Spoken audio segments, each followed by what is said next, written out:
Welcome back, folks. Here's a wide look at our first alert radar network showing Helene now threading the needle between the Yucatan and western Cuba. Now that center is reaching the eastern Gulf of Mexico, there's not a lot of wind shear, very warm ocean waters close to 90 degrees. So just all the ingredients this system really needs to strengthen very quickly. It is a hurricane right now, Cat 1, 85 mile an hour sustained winds. It's moving north at about 12 miles an hour.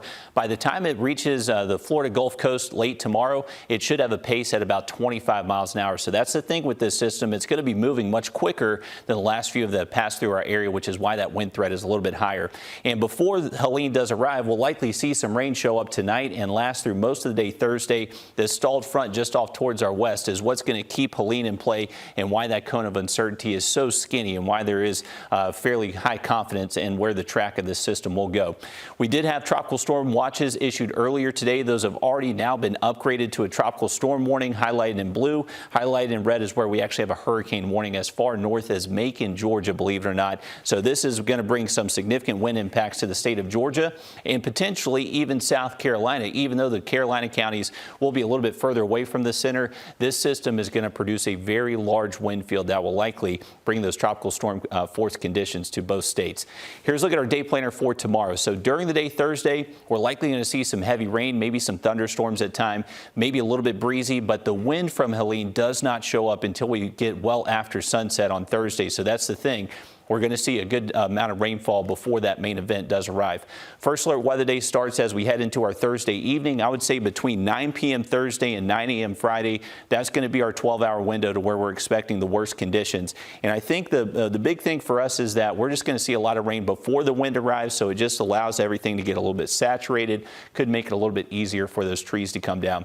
Here's a look at our flash flood risk. This has been upgraded today and increased that threat for us here locally. Moderate risk, so expecting numerous flash flood reports. Those rain totals could be as high as 6 inches in some of our Georgia counties. So make sure you're cleaning out those storm drains and keeping those gutters clear.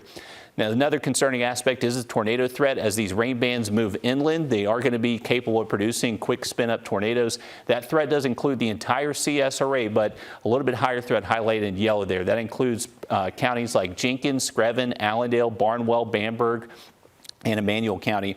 I'll say this, I've had a couple of messages sent in today. If you live in a mobile home or a modular home, you should be able to withstand the wind threat, but it's the tornado risk that you just aren't going to be safe with. So if you're concerned about staying in your house overnight, whether it be a mobile home or a modular home, try to find somewhere safe to stay, because there is going to be that tornado risk overnight Thursday.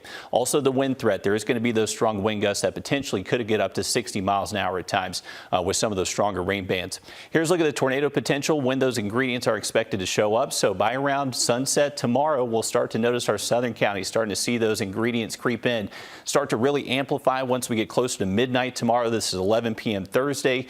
The central southern CSRA definitely seeing all the ingredients they need to produce those tornadoes. That gradually moves a little bit further north as we head into the overnight. I would say by 4 a.m. Friday, most of the tornadic concern is moving away from the area, and it only lasts up until that time frame.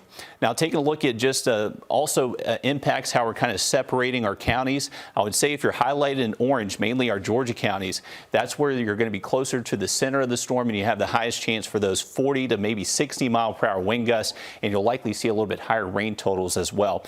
Highlighted in yellow, our Carolina counties, you'll likely see still some strong wind, but just not as strong as what we're expecting on the Georgia side. You still have the potential for some of those tornadoes though, so make sure you're keeping that cell phone charged up and have a way for it to alert you before you head to bed Thursday night.